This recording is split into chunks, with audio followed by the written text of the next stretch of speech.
there, my name is Chelsea and I will be your host for our Incorporating Drama into the Curriculum Guide 101.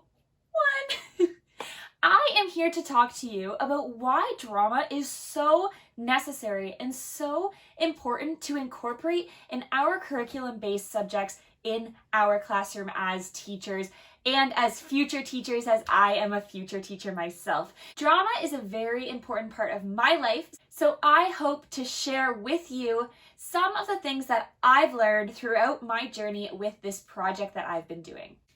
To begin this guide to incorporating drama into your curriculum-based classrooms 101, we are going to start with a drama warm-up game. Now, drama warm-up games are amazing ways to do icebreakers in your classroom or just get your kids up on their feet or just have fun with them in the classroom. So without further ado, let's get into our introduction game to begin this session. So this game is called One Word Story. Now this is an excellent game that you can incorporate into the beginning of a language arts or a literacy class, or really any class. You can even incorporate this into a French class by obviously doing it in French. Now for this game, what you're going to need to do is you're going to get your students into a big circle in your classroom. Now, what's going to happen is as the teacher, you're going to start off your story with an introduction sentence. So for example, once upon a time, there was a princess who met a ferocious dragon. Now, for this game, you can encourage your students to use very descriptive and very engaging words to keep going with the story. Now, from your introduction sentence, what your students have to do is go around the circle and only say one word. And as the teacher, you'll keep on repeating and going around the circle until you deem that the story has been completed. This is a very, very fun and engaging game for your students. So I hope that you can use this game in your classroom in any way that you choose to do so. Okay, so now that you have a fun warm-up exercise that you can do with your students in your classroom, now I want to show you different activities that you can incorporate into different subjects in your class, such as social studies, math, science, and language arts. Now, each one, I'm going to give you one drama activity that you can incorporate into your lesson plan. So I want to start off with science. Now, how on earth can you incorporate drama into science? Since science is such a logical subject and drama is such a creative subject, I want to merge the two together. Now, my favorite drama game to play in a science class is called Machine. Now, this game can also be used in any other subject. You can adapt it easily, but in this case, we're going to talk about it in a science context. Now, say in science, you are learning about the water cycle. So you're learning about precipitation, evaporation, condensation. So for this game or activity, you are going to have your students build a machine. Now, this is not a physical machine. It is a machine using their bodies and their voices. Now, for this game, you're going to have one student start off the game. Now, they are going to go into the middle or at the front of the class or wherever you're doing it, and they're going to start off with a sound that can be repeated and an action. So say you're doing the water cycle, and they're going to start off with ch, ch, ch. They're going to keep doing that until another student comes up and adds on to their machine. Now the next student can go drip, drop, drip, drop, and continue doing that, for example. Now this game will continue until all of the students in your class are collaborating and working together to build this water cycle machine. Now this can also apply to the rainforest. Now this is a great activity to get your students up, to get your students moving, to get them communicating, to get them presenting, to get them using their voice, their body, to get them working together, to think through different critical thinking skills, to ask, what can I do? What can I incorporate to this machine? This is also a great activity that you can do as a review in your classroom. So say at the end of a unit, so say you were working on the water cycle, you can use this activity as a review. So students can come up, join the machine as a different element of the unit that they learn about the water cycle. Now this is a super fun activity and I hope that you can implement this into your curriculum, this into your class.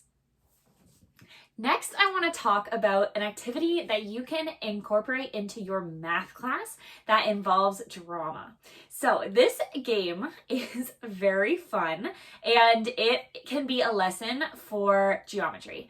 So I am going to read my computer here. Now this source is coming from theaterdance.edu. So this is an educational website that I am pulling this resource from, but I want to enact this for you to show you what this activity can look like in a classroom.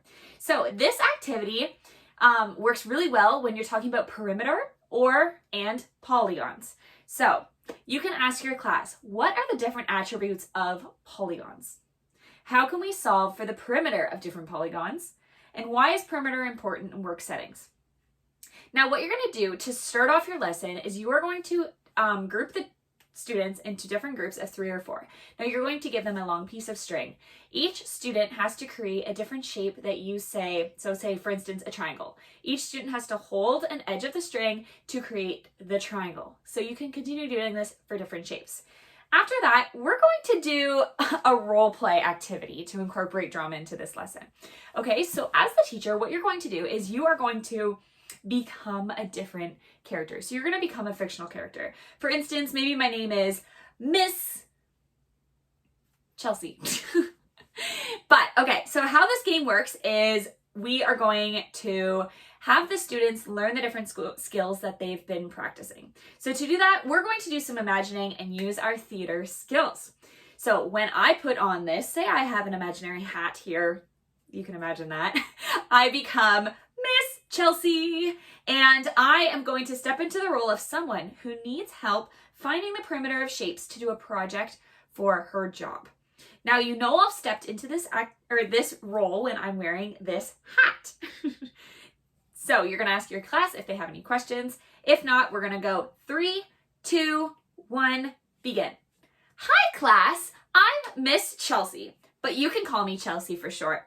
Now, I work for Plush Polygons, which is a company that makes rugs in fun shapes and colors, ready to order.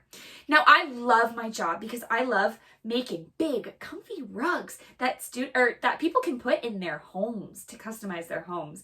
And I love helping people pick out the shape of rug that's just right for them.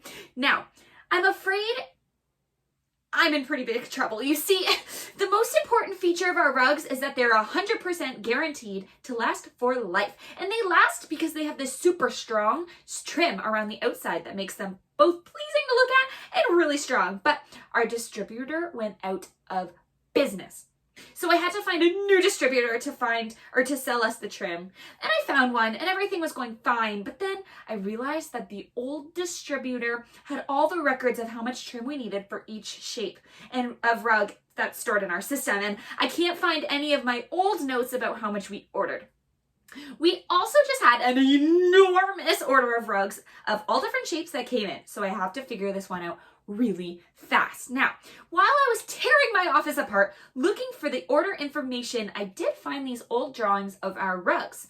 I remember that I have to find the perimeter of each rug to know how much trim to order, but I don't know how to do that.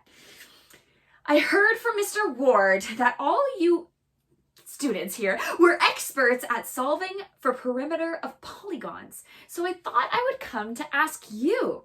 Do you think you could help me? Now, this is when you as the teacher would ask for the students' help to do this. So you continue on in this role play. You can find different scripts online or you can come up with your own. But this is a great way to introduce students to this idea, to jump into the role of somebody that owns a store that needs help finding the perimeter for polygons for their rugs. And you can continue on with the math lesson, but that's an excellent way to incorporate a fun drama activity into your math class. Now, next up, I want to talk about how you can incorporate drama into social studies or a history or geography class.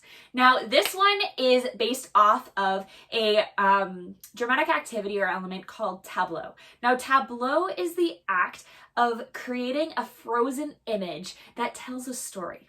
So for this activity, students are going to be paired up in different small groups, and after reading or after studying a historical event such as a world war or anything that you talk about in your class, what you're going to do is you're going to challenge your students to come up with a series of 3 tableaus. So each tableau has to tell a beginning, a middle, and an end, or 3 different parts of the historical event that you have been studying in your class.